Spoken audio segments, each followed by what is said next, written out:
How's it going, everybody? Welcome to another episode of the James Loud Podcast. Today, my special guest is Jason SkunkVA, steward of the plant.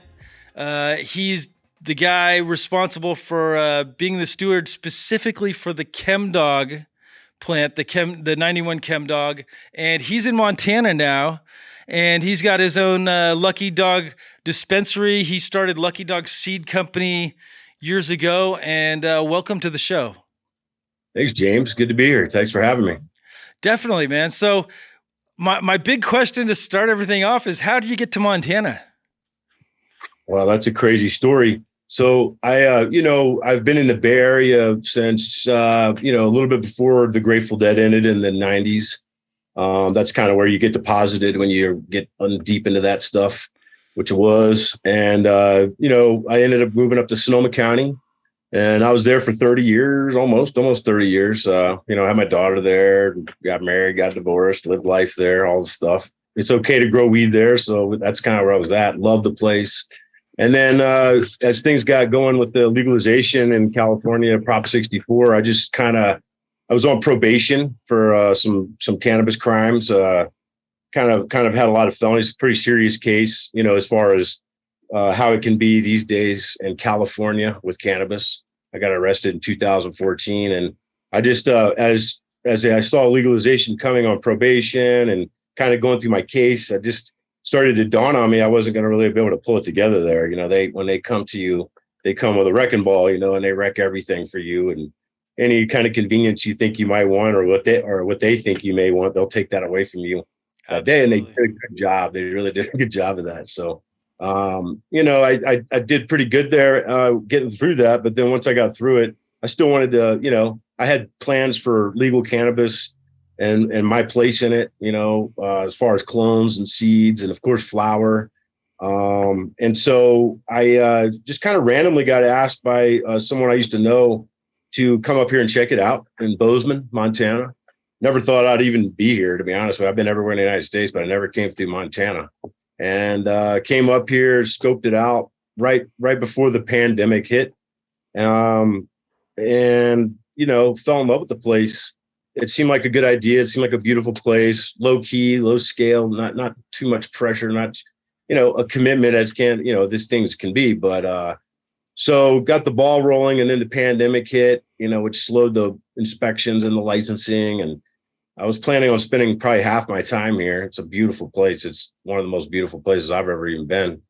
And, it's a lot of work, as you know. And I had a partner who was, in it for a minute. And then he just saw how much it was and how difficult it's going to be. And, it's not going to be like a grand slam right when we hit up to the plate.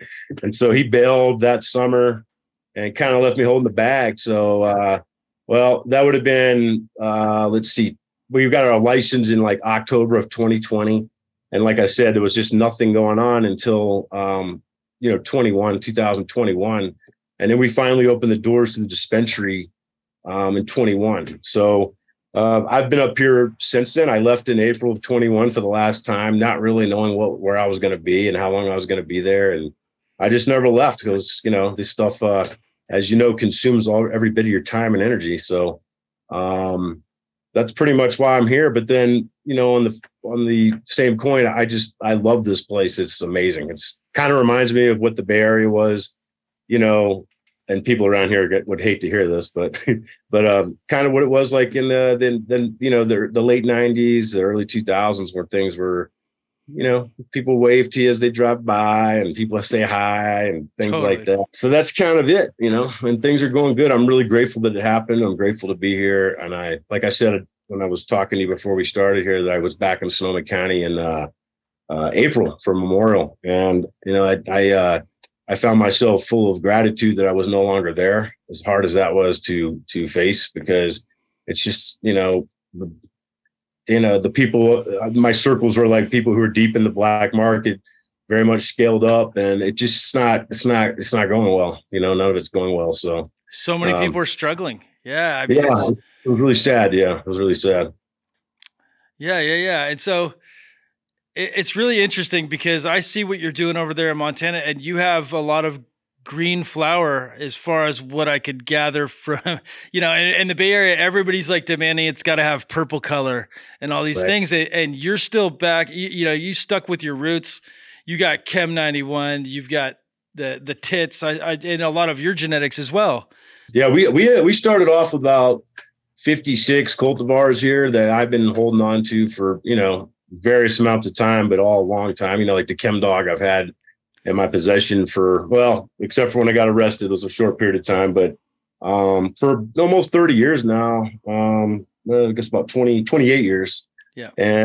But we've gathered a lot of other genetics. And yeah, we started off just running clone onlys that everyone's heard of, just thinking, hey, that's the obvious strategy, and get people to come to the doors because, people up here, it's a little different. Like it's more homegrown, more wholesome. The customers are, I would say. And they're not really interested in what they heard about. In fact, they probably didn't hear about it, Right. And it can be, the demographic of this person can be anywhere from 25 to 75, but it's the same. Like some people come through the door and they've heard of strains and they want to check them out.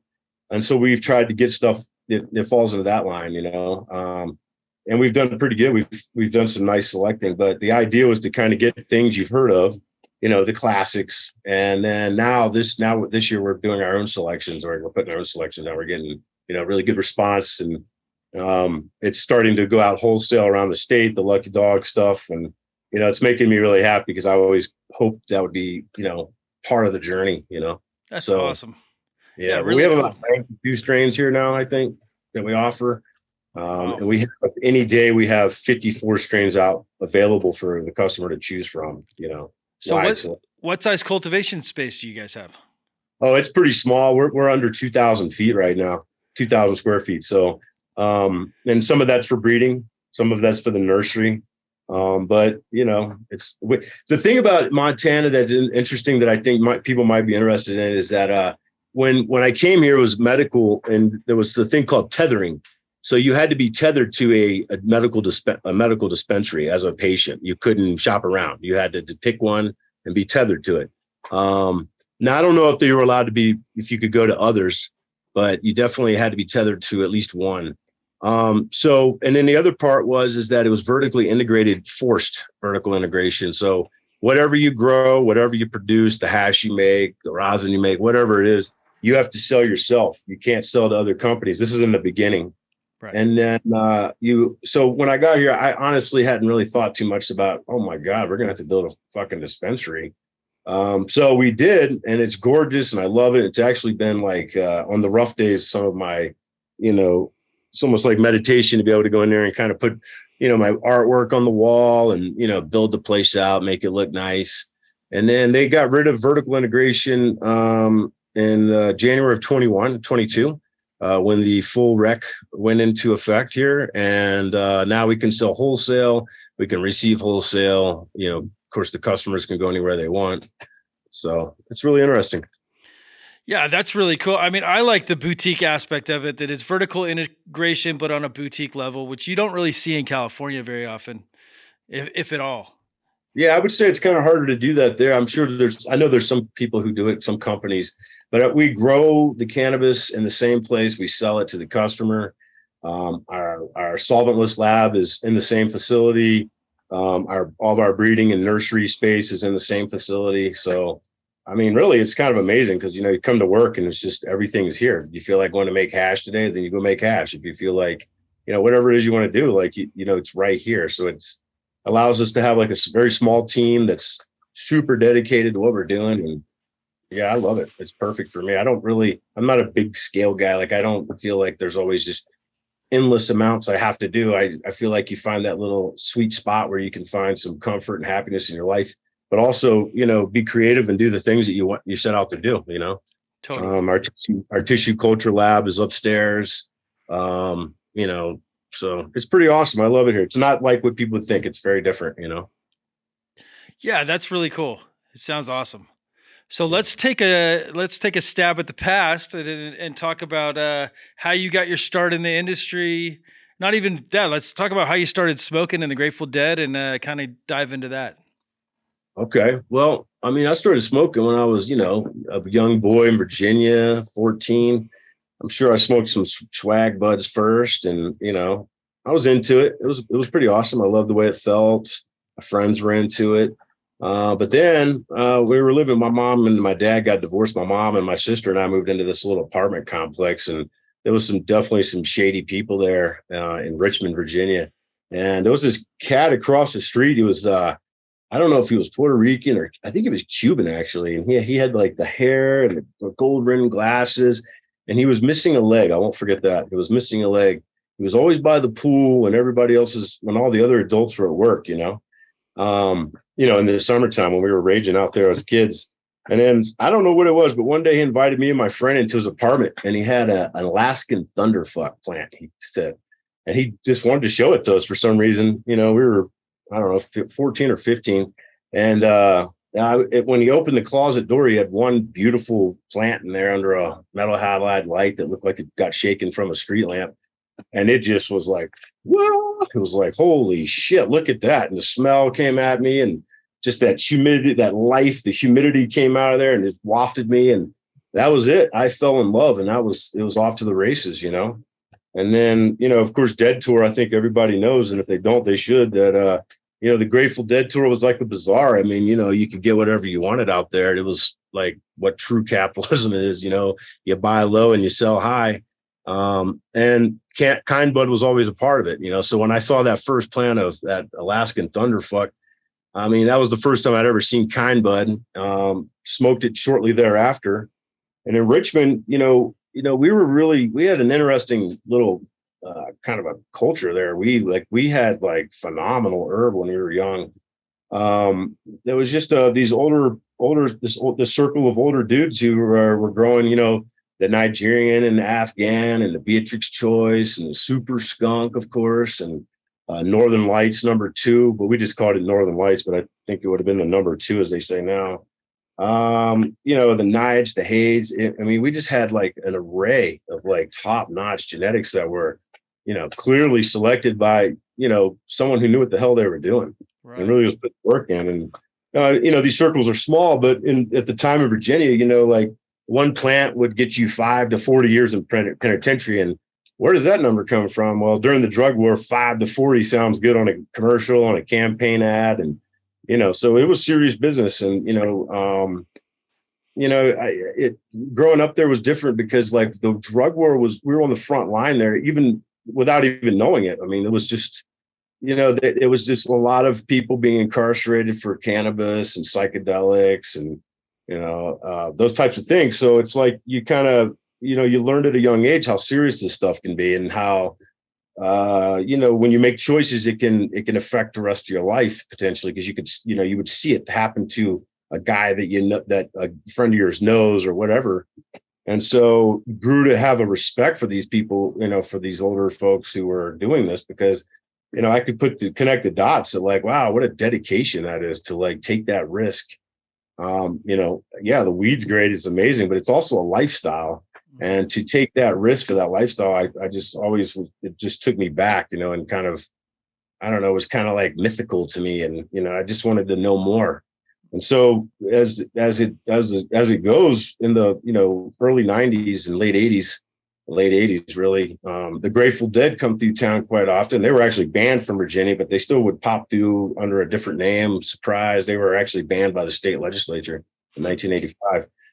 Which is interesting. I don't think that happens to rock and roll bands or anything else of that size, but I think they probably wore that as a badge of honor. Right. But anyway, so, eventually, as I tell people, they came through and kidnapped me and brainwashed me and dragged me all around North America, asked me to do some shady stuff, which was really not shady. It was all life, but definitely against the law. And always in the background, always every single day, cannabis was the focus, because, when you go to a Dead show and you're a kid and you got, you can make a little money. I mean, in a Grateful Dead parking lot, as they say, you just reach your hand up and grab yours, it's floating there. You just got to go get it. You might have to take some risks, but, so at the end of the day, like, you wanted a ticket, a place to, gas to get to the next show. You wanted, maybe a place to sleep, some floor space at a hotel.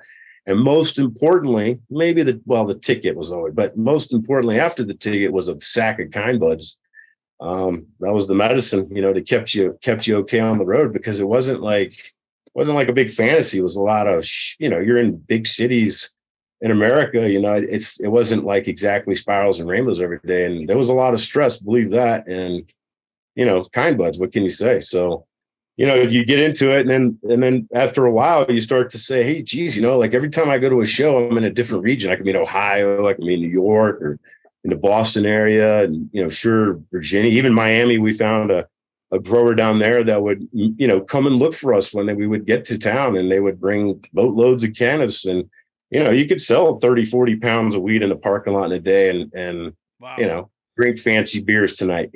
Right. So it was a lifestyle, and it was a big part. There's a lot of other things around it that, you can't really talk about in public yet, but the cannabis was always like the focus. And so, after a while, as a 17-year-old, I wasn't really a runaway, but like a young person out on the road in America, like my big goal was like, one day I'm going to, save up enough ducats. I'm going to get myself some grow lights and some clones from Virginia. Hopefully I'll bump into one of these older dudes and they'll hook me up and grow some weed.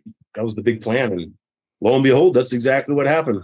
Luckily for me. So, and then when Jerry died, I was, like I said, when you follow the Grateful Dead, you certainly are going to get to the Bay Area at some point, San Francisco Bay Area, and that's what happened to me. And there was no place for many of us to go after the tour was over, and we weren't all the way on the road. There would be winter tour, spring tour, summer tour, fall tour, but there was days between, and right. What to do, where to go, and where can we be safe, and where can we just kind of be ourselves without causing a scene. And the Bay Area certainly is a place like that. San Francisco was always, well, it's different these days, but it was always welcoming to freaks like us. And but then how do you like eat? Where do you sleep? How do you get gas? How do you feed your dog? Right. How do you feed your girlfriend? Like, well, we sold weed in the park. We sold weed in Panhandle Park, to strangers. And every Tuesday or Wednesday, they tried to switch it up, but it was always those 2 days. SFPD would roll through the park on dirt bikes, and they were always watching. And it's like it was like this one little spot in the Panhandle. We'd skateboard, do rail slides, and hang out. And then all kinds of people in the city would come down there, and risk their own freedom to get their cannabis.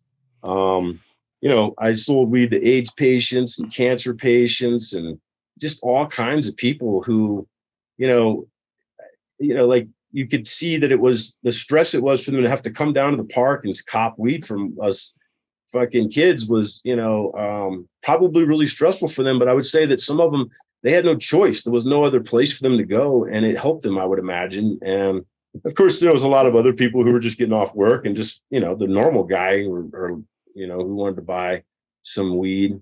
So, weed was really expensive in the city back then. It was $4.25 for weight, and it was always outdoor, never any indoor. So it was hard. It was a struggle. And that's where the word hate comes from, because, we would take an ounce of weed and make 10 eighths out of it. And those extra 2 would be a little extra cash for us. And the rest of it would go right back to the guy who had the weight up on Waller Street. Right. And so anyway, that's kind of how it went. And then I met a gentleman from Staten Island, kind of coincidentally, and he's the one who ended up giving me the Chem Dog. We met in the park, actually.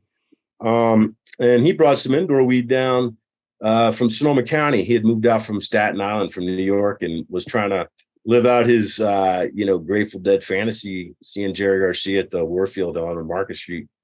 Kind of like, the apex of Grateful Dead land is to be able to see Jerry Garcia at the Warfield. And he actually had a bunch of indoor weed, and it was $300 an ounce. And so it's just trippy because, like, a lot of those people who I went through, they're still like my brothers and sisters.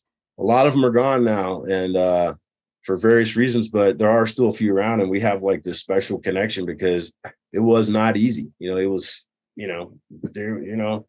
people getting robbed with guns. I mean, my friends got shot on the street, in broad daylight. I mean, those cops were always there, like some people who, maybe got further into drugs would, kind of not leave to go back on tour, and they would stay in the city. And you're like, very disappointing and sad to see. But then you come back and they're gone after tour.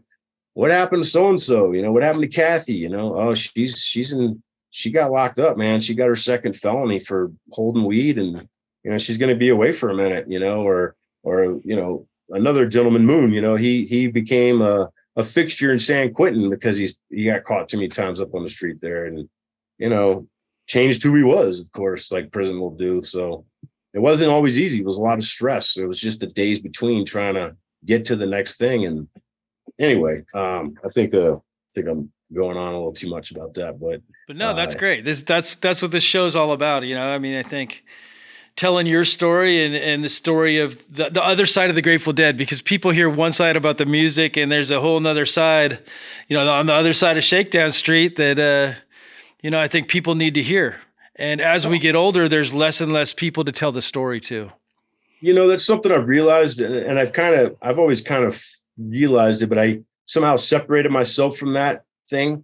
And, I think lately I've just kind of accepted that, like, I have a good memory of what those days were like, and I have a vivid memory of it. And, if we look around, like, Jerry used to say about what we were doing, that this is the last great American adventure, he called the whole thing, and the whole thing is it's okay. We were on tour, we were following a band, but it really was so much more than that. It was a whole culture that went generations deep, and I mean, just like whole like aspects of culture were developed and became tradition, and around smoking even, so it's just like, I do think it's kind of neat to be able to tell people, because a lot of us, we were very reserved, and you could definitely find yourself not having anyone to hang out with if you talk too much about what was going on out there. I mean, weed was just one thing, that was just a small aspect, a large aspect, but like a more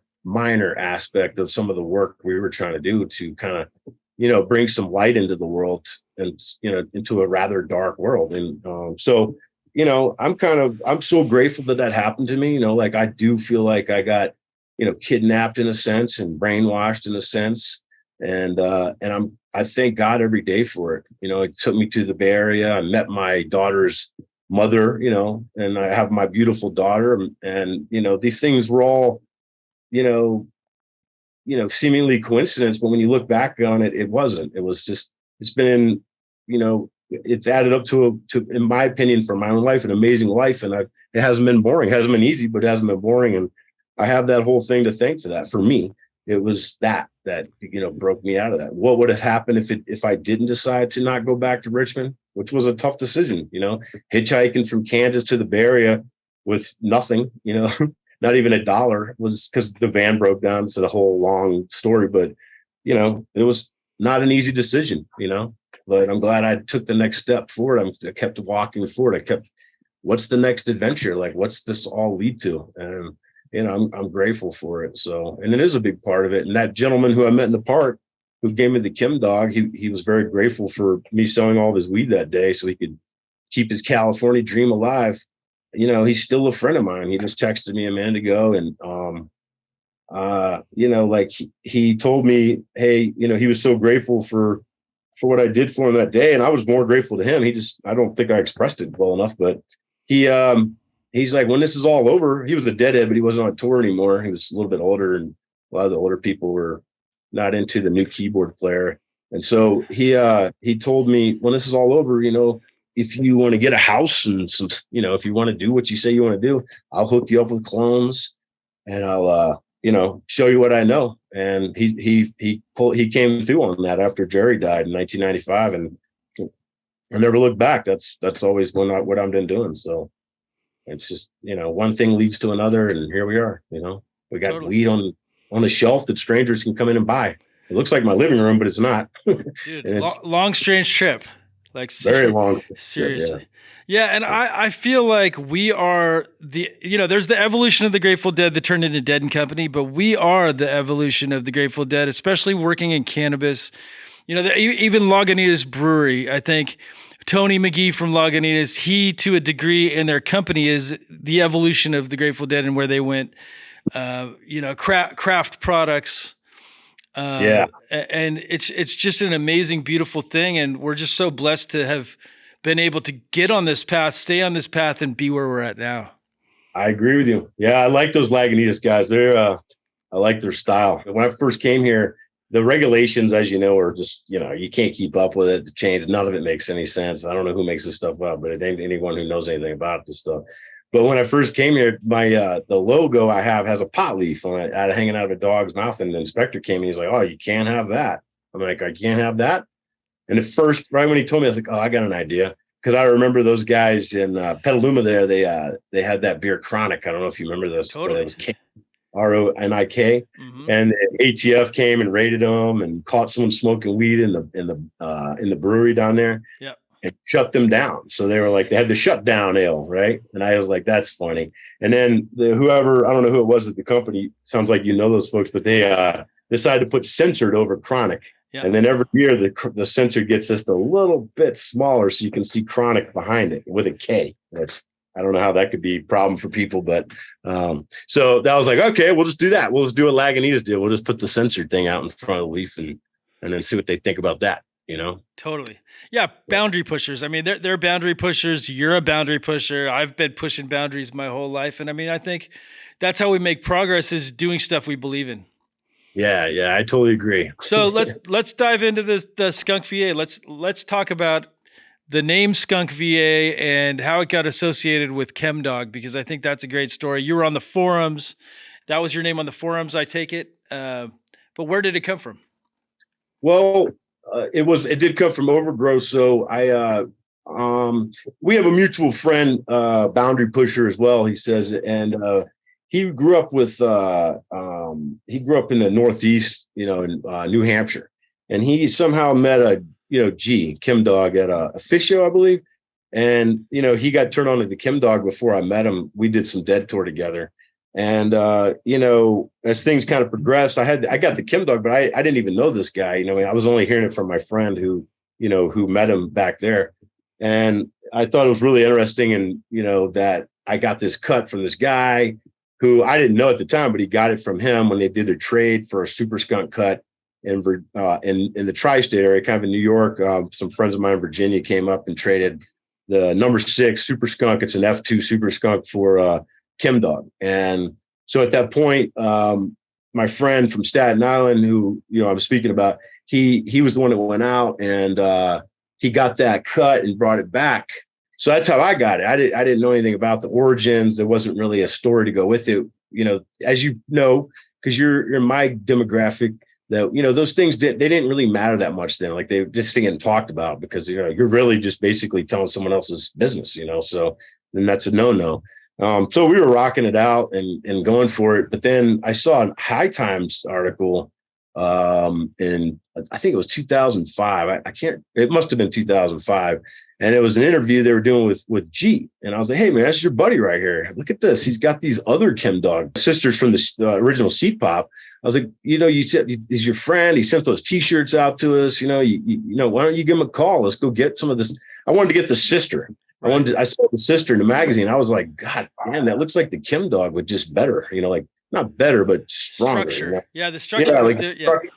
Exactly. And so, yeah, he was, he just wasn't. It seemed like too much, and so I don't remember exactly how I got onto like the Overgrowth, because it wasn't something that I was doing or even really knew about. But somehow, maybe I Googled something. I really don't know what it was, but I saw that he was on there. I saw a picture of these people who were talking about the ChemDog. So I joined the Overgrowth thing, and I was like, I just want to send this guy a message. I was like, this might be my one chance. So I did all the things, and like I said, he sent these T-shirts out with this. Might even have it right here, the ChemDog logo, like this one right here. It was on the front of the T-shirt, right? Oh yeah, and yeah, like that one right there. And he had he sent a super skunk one out, because, like I said, he got the super skunk from my friends in Virginia. So he had the ChemDog since 1991 on the front, and then he had the dog smoking. It was a cool shirt, and nobody else had it. It was just like, it was a gift from him to my friend to me, and it was like, it meant a lot to me, of course, And so I was like, oh, I got an idea. When they let me make the avatar, I was like, I'll take a picture of my shirt. and he'll definitely recognize it. And we could start chit chatting, you know, because I wanted to go get this cut. And truth be told, I saw in the High Times article, I read it. I noticed there was no chem dog anywhere. We had all these other chem strains, but not the chem dog. And I said, maybe he doesn't have it, you know, or something. So anyways, I did just that. I put some pictures of my plants up, my chem dog pictures and my super skunks, my sour diesels. Actually, at the time, I didn't have a super skunk at that time. My super skunk pictures were Polaroids. Anyways, different story. But so, and it worked. He was like, where'd you get that shirt? You know, and we started talking and, so the SkunkVA. So I had to you have to give yourself a name, you know? Absolutely. And it's like, hey, we all do this. We have everyone's got 1,000 different, you know, social media things, and you got to have the special little name and everything like that. But this was first time I'd ever seen anything like this, or maybe there wasn't much of this anywhere to be seen anyway. 2005, you know? So I was like, skunk, super skunk, Virginia, VA, SkunkVA, you know? So that's what I did. And yeah, then we got to talking, and then a month later, I'm in New York with a couple of chem dog cuts in a hotel in Soho. And we met up, and he ended up not giving me the sister. He ended up giving me the Chem D and what turns out to be the mass super skunk. Don't know what happened, but the number 6 somehow got turned into the mass super skunk. Took it back to California, flew it back to California, and grew them out. The Chem D, you know, spit out a bunch of bananas on it the first run. We were overfeeding it, and then the super skunk turned out to be I guess we didn't know at the time. It had similarities, but it wasn't the same one. So we kind of passed on it, kind of grew it twice, 2 crops of it and let it go. Didn't smell like super skunk. It was it may have been good herb to some, but to me, with the bias that I had in my mind of the super skunk, it just was a disappointment to the point where I didn't want to do that anymore. So yeah, so that, you know, but the good news is we brought the Chem D out to the West Coast for the first time. It was out 2006 February, and then I gave him a couple of very healthy cuts of the Chem dog, you know. So it's that's how it went. That's how it happened. I never went back on there again, and then I actually kind of forgot about it, you know, because I just went through this whole overgrowth just to kind of get this cuts from this guy or meet up with him in this. So you know, fast forward 6 years, someone gave me some cuts that were sick, or they weren't sick when they gave them to me, but a few weeks later, they were definitely sick. And then my plants were definitely sick. And, you know, I'm searching the soil with a microscope and, you know, trying to figure out everything I can think of. And so I'm like, I came to a loss. I was like, I don't know what the hell's wrong with these plants. They look like they're being poisoned though. And so I went on to one of the newer forums, and you know, I called myself the good old dog, you know, because you still had to do a name. I forgot all about this shit. And then I posted the exact same pictures because I really wasn't taking a lot of pictures of my weed during those, you know, years of producing packs, as we say. And somebody was like, I got I got 45 people at once. Where did you get those photos? Did you steal them from SkunkVA? And I was like, what? And I was like, where have I heard that before? Skunk? Oh yeah, that's right. And so I didn't even know, you know, until then, 2012 or 13. And then a friend of mine came over and he was like, have you ever Googled Chem Dog before? I was like, no, not really. Why would I do that? He goes, just to Google it. And I was like, all right. So I pulled out my phone and it said SkunkVA cut Chem Dog. I was like, you gotta be fucking kidding me. That's hilarious. You know, so yeah. I was like, man, I'm in the dark over here. I had no idea, you know, but that's how it is. You're running those packs those years, you don't have time to, you know, pay attention to all that stuff, you know. So whether or not you're part of it or not, you just didn't have time, or I didn't. So never really thought much about it until all that, you know. Yeah, through Micah's mutual friends back in the day. Our mutual friend Micah, who's my one of my business partners, ex-business partner, whatever, good friend. We had New York, basically the New York City diesel. It wasn't Soma's, it was the Chem 91, and they called it New York City diesel. We had the sour diesel, the New York City diesel, and we had the dog. DAWG. And that was like the dog bud or whatever. And so when I thought Chem Dog, I thought it was Chem DAWG. I didn't, you know, we didn't have the information as accessible at the time.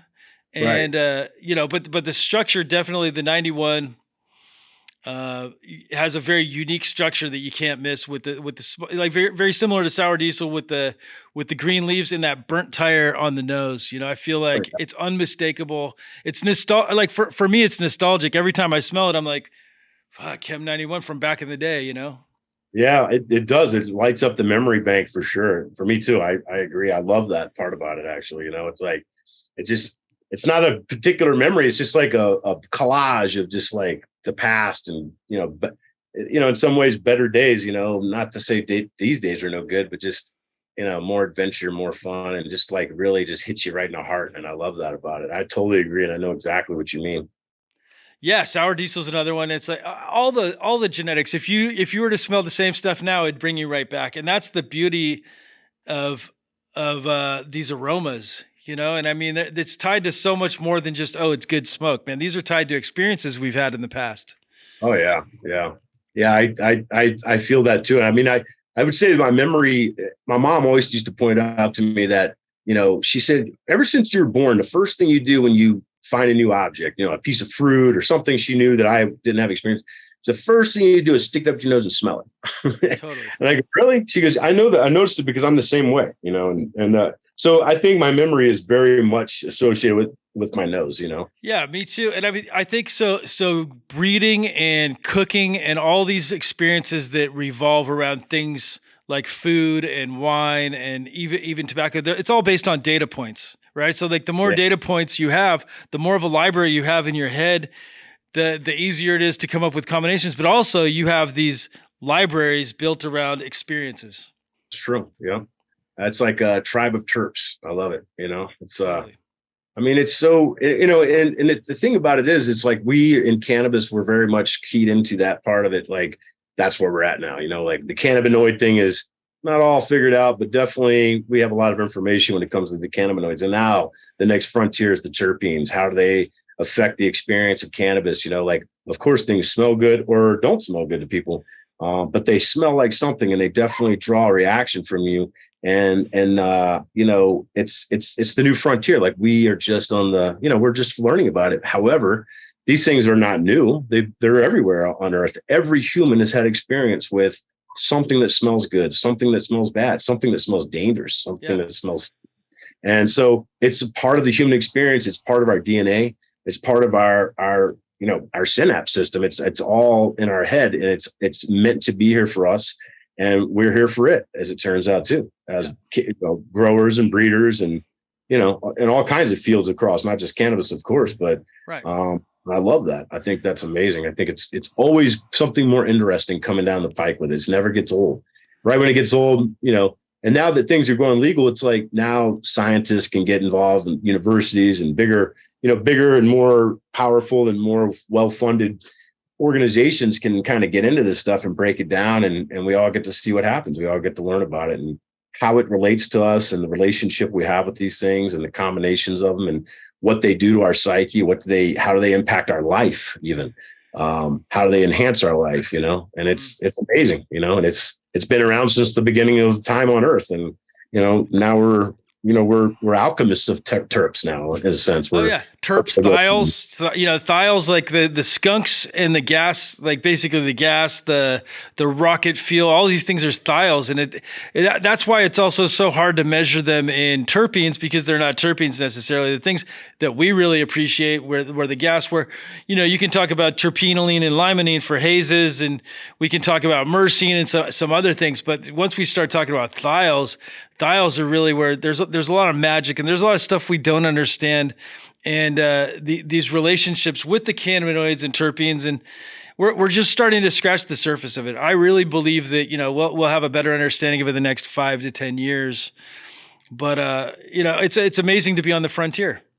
It is. I agree with you. I've thought about it, and it's when people come through the door, they want all right, what's your highest percentage of THC? And so that of course, I can't help myself. And, the people who work here with me, my team, we're all on the same page with this. Like, you can't help yourself. Take a moment and just see, can we talk about that with this individual for a minute and try to educate this individual about why that's not that important, why it really doesn't mean that much. And we have some strains on the table here that have low THC and, 19%. And But they're amazing experiences. And it's almost, you can't say that something with 10% more is actually stronger. And why is it like that? Well, I mean, we know a little bit. We know that brain chemistry changes from individual to individual. That's a big part of it. We know that the cannabinoids they fit together in different ways, like a puzzle to, to impress the THC on your nervous system, your endocannabinoid system. And that can change the experience regardless of the THC. And then now we're at the point, like you said, we're at the point now where we're starting to discover that different combinations of terpenes have different effects on cannabinoids and how they relate and communicate with our brain and our nervous system and our endocannabinoid system all through our body. And it's like, we're just on the cusp of this. And to think that, like, I always like to use lavender as an example because it's like a single plant like cannabis is. So it's like, when you smell lavender, no one's ever repulsed by that. Like, I don't think I've ever heard anyone go, "Oh, I can't stand the smell of lavender," even in large doses of it. I think it's like, it's a universal kind of calming, relaxing, kind of like bringing peace, and like changes your breathing. It changes your heart rate even.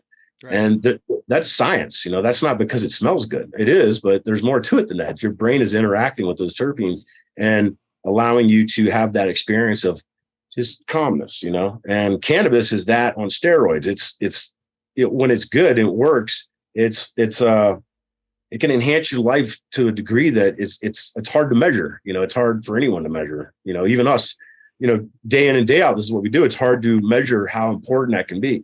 I've always known this I've known this for a long time about cannabis, that we have a symbiotic and a real time relationship with cannabis that, we're, as growers, we're like, what do you need? We're checking you out. You can't speak to me.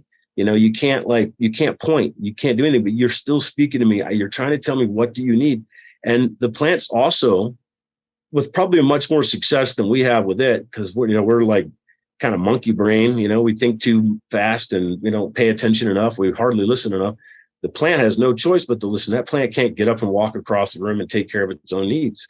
And so it has to communicate with us. And like we were just saying, it communicates through the cannabinoid system, of course, and also, the cannabinoids in it, and also the terpenes in it.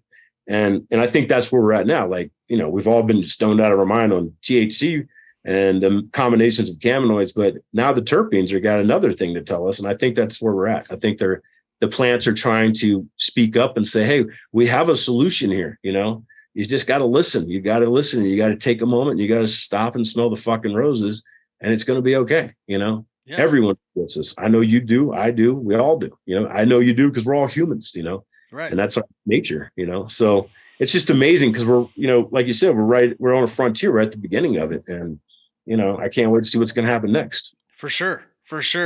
So let's talk about breeding, because you're into breeding. You do breeding. You do pheno hunting. You got Lucky Dog Seed Company, which I love it, because I feel like there's only a handful of guys that are really stuck to their roots. I'm more about diversity as far as my palate has always been concerned. I'm always trying to explore and find the new thing, but you really kind of have stuck to your roots with the chem dog, with the genetics, and doing some cool back crosses. And you do incorporate some new genetics as well. But I feel like JJ from Top Dog, he's another one. I feel like you guys have really held strong in your beliefs. Right. Well, the way I look at it, and this is not something I had like a strategy at one point. It's something that's kind of happened, and here we are. But, I love the chem dog. Like I tell people this. I have, you go through life and you say the love of my life, right? And what the hell does that mean? You start off, and for me, it was my mom. She was like, a saint, like a goddess to me. Like nothing could outdo her. I fell in love with her. I still always will. And then, I love football. So when I was a young man, I fell in love with the San Francisco 49ers long before I even came to the Bay Area. And that's the love of my life. Like, I can't wait till the season starts. And then, well, what's next?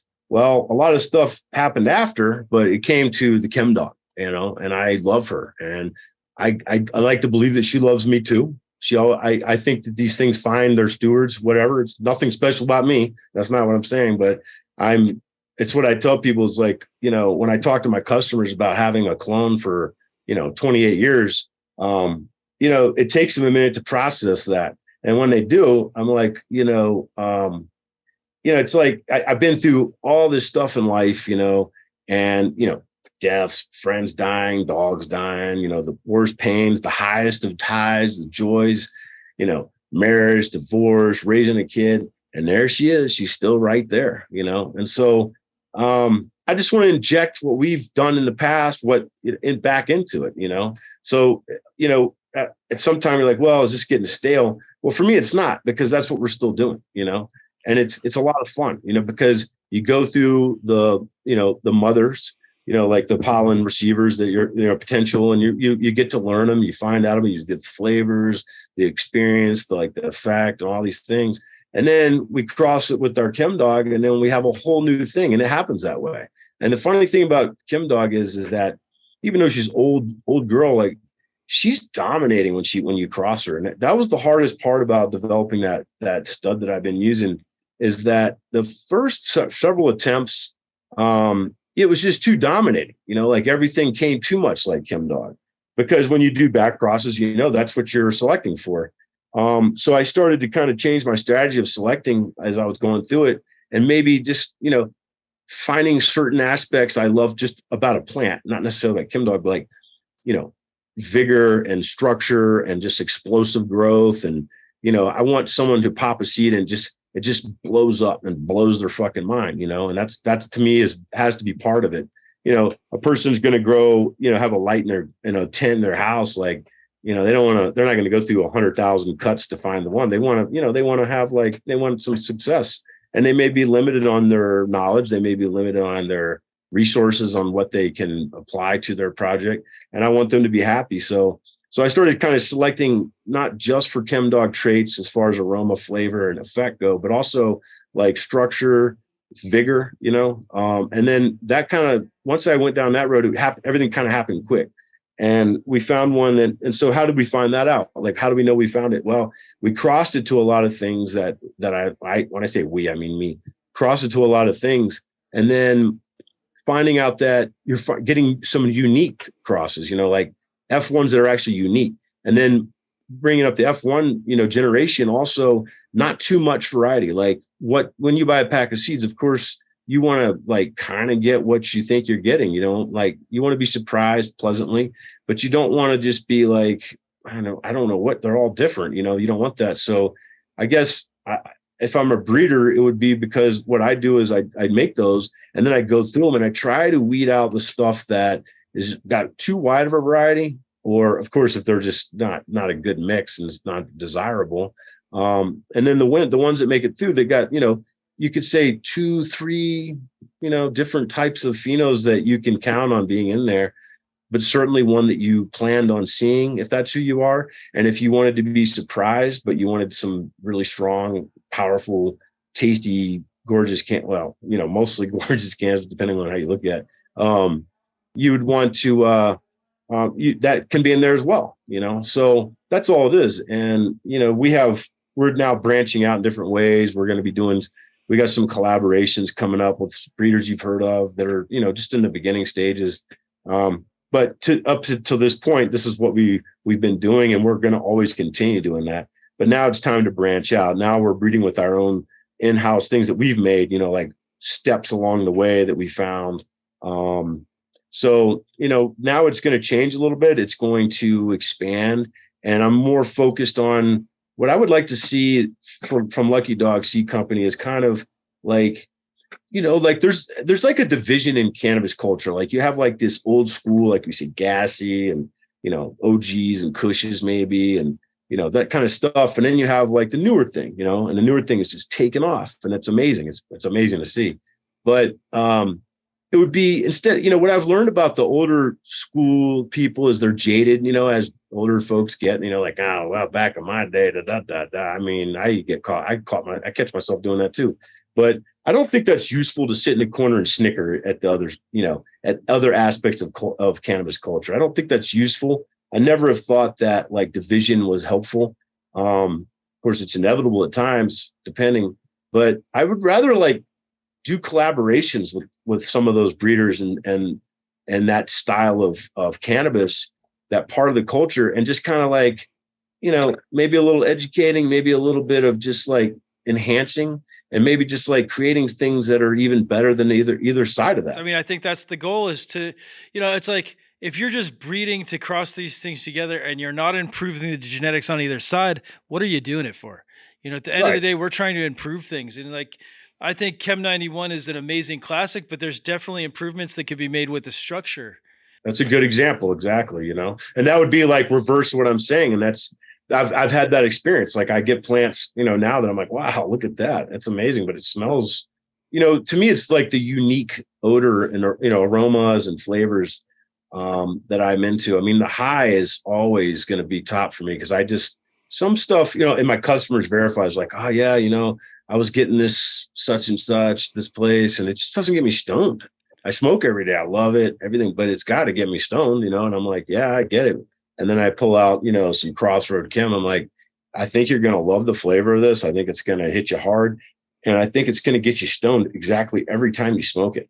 And it's true, because Chem Dog has that magical, characteristic, and Sour Diesel, all these types of things. They're always going to get you rip roaring stoned the way you like to be, no matter what. And For sure. I mean, really, it comes down to that, Yeah, So, and there's not a lot of stuff that you build a tolerance to it to a degree, but it's not like so many other things. You have the green cracks out there and stuff that, where it's like a week later it doesn't get you high.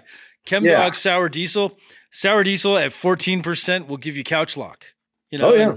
Plus the terps. I think refiring the joints is a true test, and the Chem 91, all the Chem Dogs, Sour Diesels, a lot of the crosses, even you get that roach burn where you fire a roach up and it still tastes good.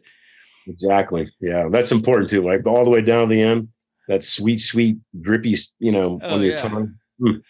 Got to have it.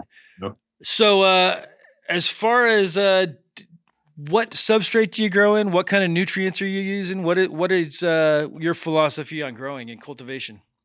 Well, we here keep an open mind when it comes to our nutrients. We grow in cocoa. We grow in pots. We drain the waste, of course. We try to do a little crop steering. We dick around with that. Lately, what we've been doing is we've tried different. When I opened this place, several of the nutrient companies that are well known, they reached out to do their marketing, and the way a lot of that goes down is, I'm sure you understand, that they'll like send you a whole crop load of their products and say, hey, will you run this? This and that, see what you think. So we did that, and my program that I had down in Sonoma County for a good while now, for almost 20 years, really, always worked well for me. I used to grow organically in the 90s and in the early 2000s, and I had a lot of success with it. But as things got bigger, it just wasn't sustainable for me to keep the quality up the way it needed to be. And so, I got turned on to hydroponics and salt-based nutrients and such. And so up here, I couldn't get some of that stuff. The shipping on liquids is really expensive, and a lot of it's not even available here. So I had to kind of open up, the mind and think outside the box. And so we've tried all kinds of stuff. We've tried the Athena. It was okay. We had pretty good success with it. I mean, the buds were big and all that, but it didn't.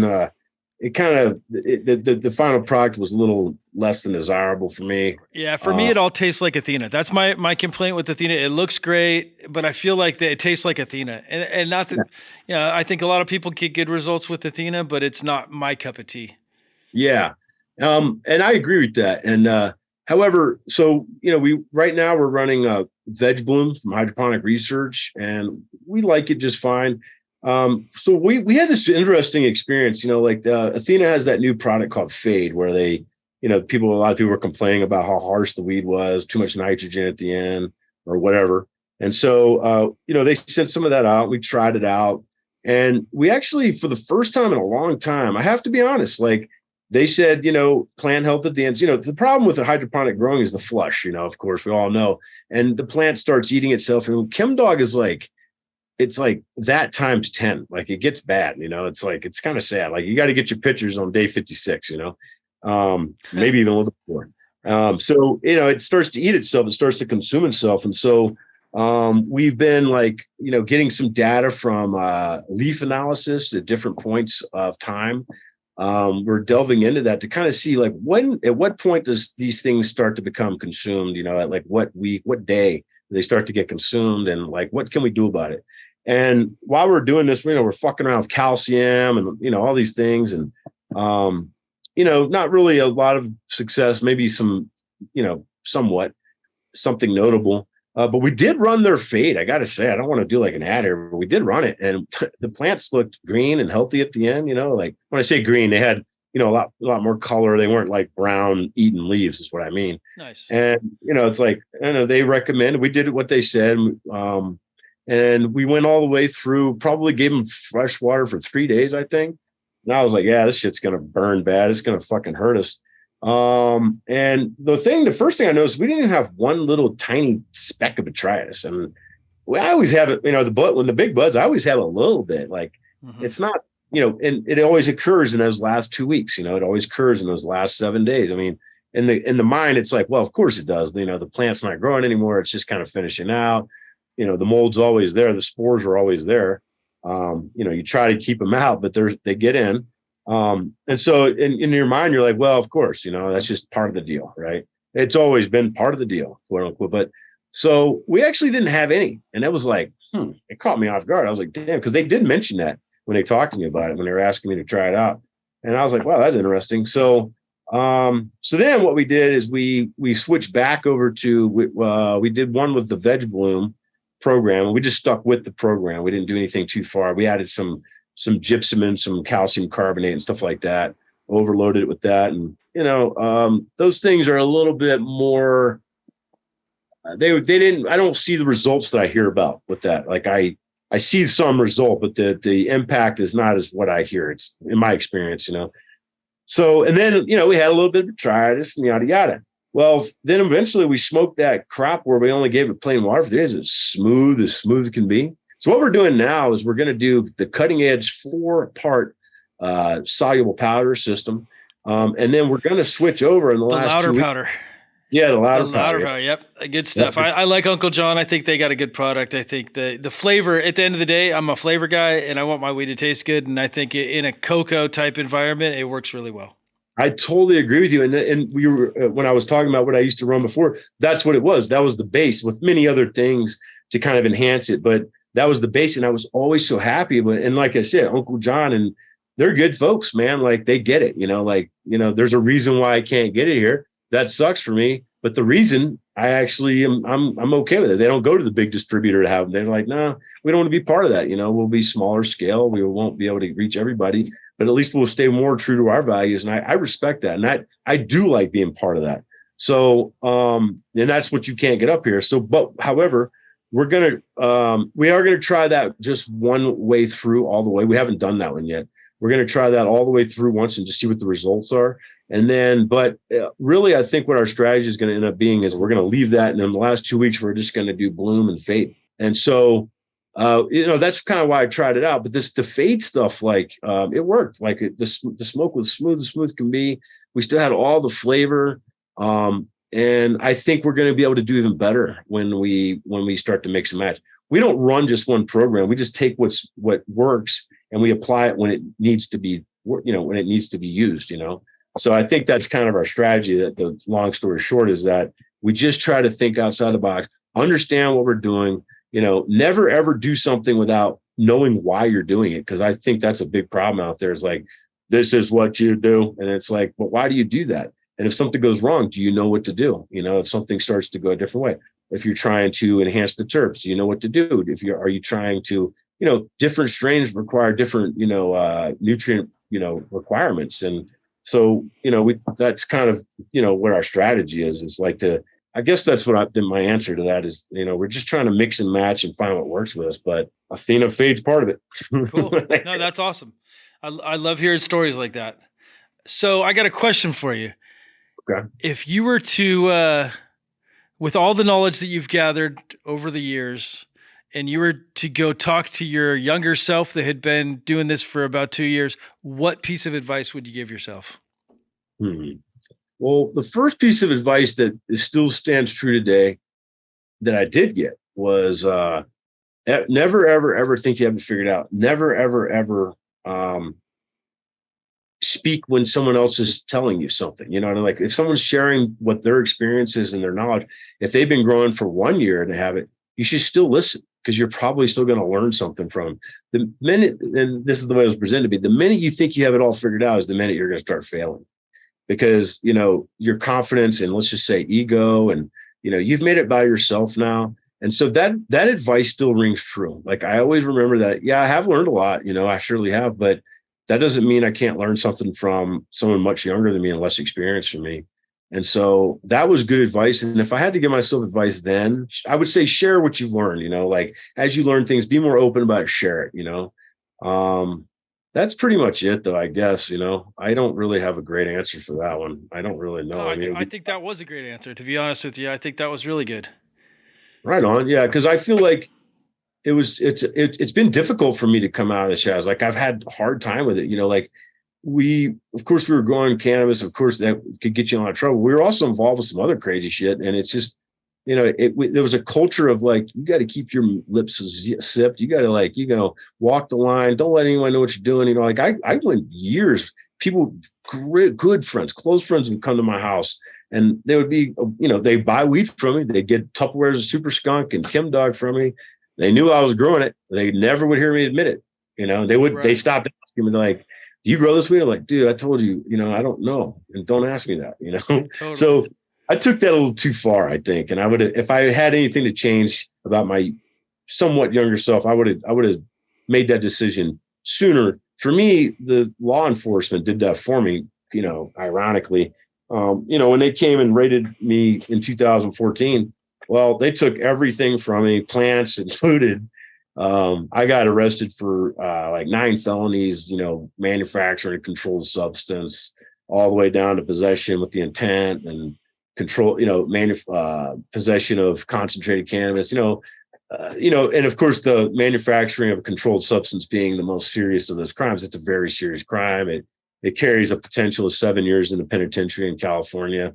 So, you know, they had in their mind, they had every right to take my life away from me. And they did a very, very good job at that. You know, I mean, my daughter was living with me more than half the time. I had more, her custody was with me more than 50% of the time because her mom worked a lot more than I worked at home because I had grows around the county and down in Oakland. And so I had a more flexible schedules. That was the reason why. But that all suddenly ended the day they came and kicked the door in. You know what I mean? All the Yeah. doors in at once, you know? And so, um, you know, my life changed quickly and rapidly, and it seemed like a kick in the fucking nuts. And of course it was. But it didn't take me too long after that to realize that they had actually done me a favor. I was on a hamster wheel that was going nowhere.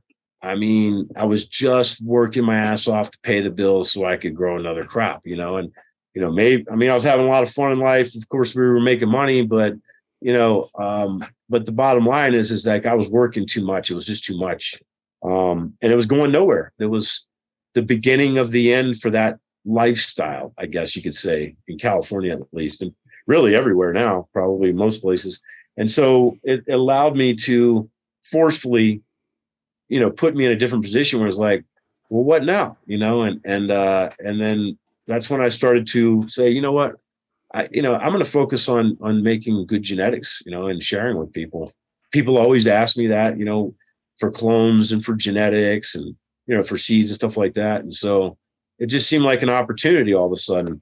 And just get through the probation, get through all the things that I had to do, the community service and all the stuff that they make you do. And, all the sleepless nights of, oh my God, I'm still growing weed up in a house.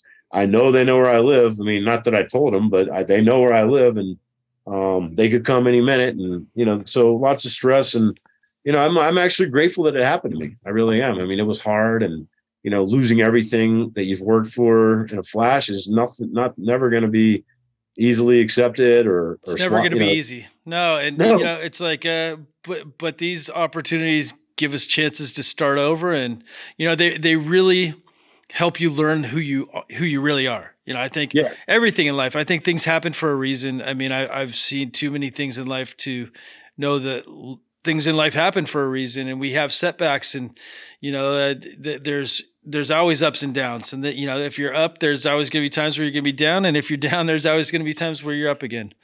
Yeah, and you can't appreciate one or the other, you know, without the other. You know, like you got to have that contrast, you know, and Right. it's just life. I mean, you know, you don't when you do what we do, like sitting around feeling sorry for yourself is it ain't gonna work out. Like you got to keep on moving. But it was humbling because you know I was 40 something and I'm 50 now. I was 40 something and I'm like now I'm around all my friends who I've been giving cuts to. You know, oh my god, I lost the Kim dog cut again. Can you give me another? Now they're building like businesses and you're over here going you're just struggling. You know, and it was humbling. It was hard and character building really. Like I got back to my roots about who I am. Like the things about me that I was starting not to like those things were not important anymore, like they weren't part of who I was suddenly. And I was grateful for that, like truly grateful for that. And I still am. And it's like you said, it's like one thing leads to another, and that I'm in Bozeman, Montana. It's the last great place on earth.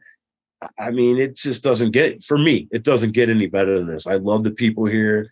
I can walk, 10 minutes away. I've got my hot springs, 20 minutes away. I've got like the most beautiful hike that you can imagine. If I want, I can go 25 miles out into the wilderness. You got to bring your bear mace. The mooses are the most dangerous animals out here.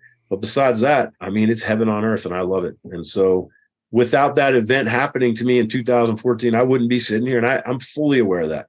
And there's not been a moment where I wasn't aware of it. And I'm grateful. Even on the hardest of days, I'm grateful. So yeah, it's contrast, it's how you appreciate life. It's how you appreciate things. It's how you not become bored and complacent, is by having things in your life that have happened that you can look back and go, man, I can't believe I went through that. I'm still here. Yeah. I'm okay, When you get knocked down, you get back up and you keep working. And I think, I've had bouts of depression through my life or whatever, but I think the biggest thing for me is just to keep working and keep driving. And I don't have a lot of work-life balance with what I do right now, but I will someday. And I'm okay with that, Yeah, I don't either at all. But I mean, I live in the shop. I have built an apartment here because, it's what I had to do, like going out, and it's very expensive here. A lot of people don't understand that about this place. It's, Tom Brady lives here, like Bill Gates lived here, like it's a very, very wealthy place. And so, buying or renting a house around here it's going to take a lot, so I live here and I don't mind it at all. I love it at all. I being near my plants. I get up, my dispensary is my living room. It's where I sit and watch popcorn and watch my TV show. It ain't that bad. Yeah. When you love what you do, man, it's not that bad. I totally get it. Exactly. Yeah. So let's talk for a second about how everybody could find you if they're looking for seeds or they're looking, genetic seeds. If they're looking for flower, where can they find you? Well, we got a website. I think that's the best source. It's www.luckydogcannabisco.com. We have on that website, we have our flower menu. We have an integrated flower menu about what we have daily. And then we also have, like if we ever had a strain, even if we didn't keep it, we'll still keep the photos in the library there. And it's just discontinued because, we're not going to try to forget it. That doesn't mean it was, we lose a thing every now and again. We've lost 2 strains since we've had other people besides me taking care of it. Luckily nothing too crazy, but it happens, a little mix up here and there. So there's that. And then there's a whole nother section on the seed side of it where you can find vendors that sell Lucky Dog Seed Company seeds and, learn a little bit about our seeds. And then we have a fun thing going on. My cultivator, his name is Eli, but he goes by Ginger Grower on the Instagram. He's kind of a big deal. He's kind of famous, but so he's the cultivator here. He's like my right-hand man when it comes to the plants. I'm lucky because if we see eye to eye, like we don't ever like see things differently, which is amazing really when it comes to the plants. Like he understands that the plants are living creatures like our dogs and cats and our loved ones, and that they need to be taken care of accordingly. And he does a great job. I don't think that I could have found, and I'm so lucky. It wasn't anything I did. It was luck, pure luck. Someone who cares so much about it to the point where I don't even think about it when I can't be part of that process. And that happens when I'm running this business. And that's been the hard part for me, letting go of that somewhat. I've never been able to do that. Now I have to do it. And I trust him. But we have a new thing where we go out on that trail. I was talking about the South Cottonwood Trail. So we got a new blog. We just started. It was an idea we just popped in our head. We walk out about It's about 3 miles out to this rock by the Gallatin River.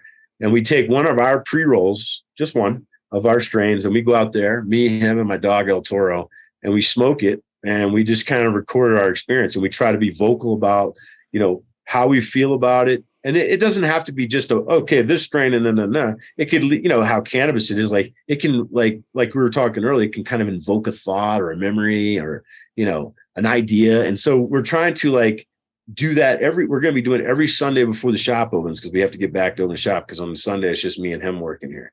So I got to run the counter and he has to go out, he's doing his plant thing, but we do this first and it's going to be fun. I'm really looking forward to it. So, some pictures, we could be talking about dogs or flowers, but we're going to base it around a strain every week, and I think that's good. So I think you can come there and enjoy that with us if you like. It's just beginning, so bear with me as I get it going.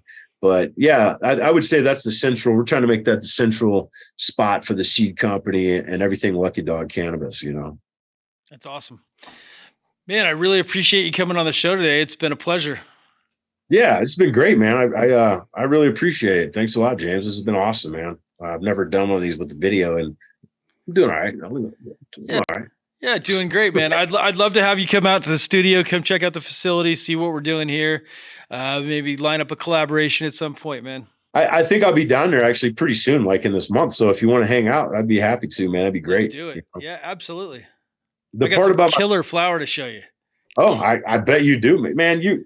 I was telling my girlfriend, she owns Breeders Direct Seed Company, and I was talking. She was like, "Who's James Loud?" And I was like, "He's been breeding cannabis for a while, and he's had a couple different companies. This is what I knew about you, and he's made a lot of things, a lot of amazing things, And then on top of that, I said, but to me, the thing that I like about his, your feed or your like your social media thing is like, if you want to know about actual seed production, or if you want to know like actual seed production on a scale and what it takes, and even like, what I mean by that is like making the seeds, like it's not that complicated to make seeds, but on scale it can be rather complicated, especially when you're doing feminized things like that, And I've actually learned a lot from you about scaled up seed production, which I'm fascinated with it, so kudos for that, I gotta say. So I've learned a lot from you, truly. I got a breeding book coming out that should be out by Thanksgiving.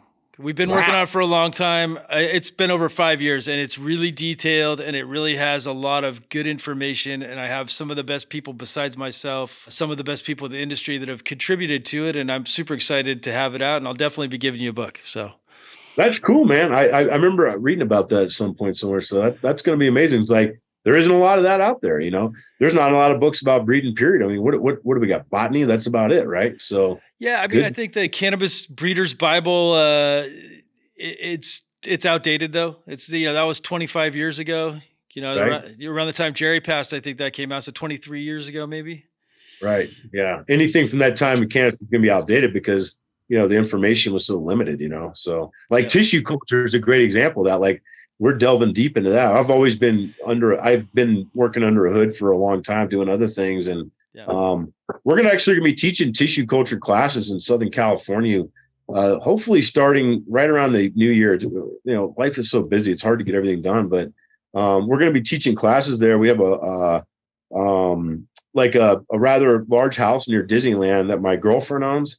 And we're going to turn the garage into like a lab. I mean, it already is a lab now, but like a lab where we can teach, Cool. So we can, have companies or individuals of all types come out, and it's like a bed and breakfast. You stay 5 days, 4 days hands-on, you get a day off in the middle to go to the beach or, go enjoy the area, whatever you want, Disneyland, whatever. You stay there. We're going to feed you, amazing food. It's like paradise, and so it's going to be cool. I'm looking forward to that. That's like the next thing we're doing, here. So looking forward to that. Really cool. Kind of like, I think to solve the problem of some of the pathogens, and, hop latent is the buzzword now, and it should be a serious thing, but there's more coming, like. Oh yeah, there's so many more pathogens. People don't understand, and there's systemic bacteria, and there's so much. It's like we have a tissue culture lab here. We do meristem excision. We have we have basically clean tests we have dirty tests, and then we have clean tests with our plants. My partner Justin Givens does some amazing work, and I'm all about tissue culture. It's a good answer to a really shitty problem. It is. And but the thing, and we were talking about the outdated book, and it made me think of that as like, like tissue culture is not a new thing. It's been around since the 1800s. Yeah. Every orchid you buy, as you know, comes from tissue culture. But people, the first time I got turned on to it, someone handed me a tissue culture kit from the guy Graham. Yeah, Graham. That's it. And he's like, here, take this, go figure it out, and tell me what this is good for. So I did. It was like 2006. Pulled it off. I have things, nodal tissue culture going on. I don't even think we called it that at the point, just tissue culture. And then he's like, what's it good for? I said, honestly, I don't really know. I think if you wanted to take a plant to Barcelona, this would be the way to go. But besides that, and the answer for all of our problems was right there. Not all of our problems, but some of our problems now was right there. So luckily I got a little hands on then. And I was actually excited to know, like, oh man, I'm going to have to learn. I'm going to have a tissue culture lab, because I love doing lab work. It's like my thing. I like being under the hood.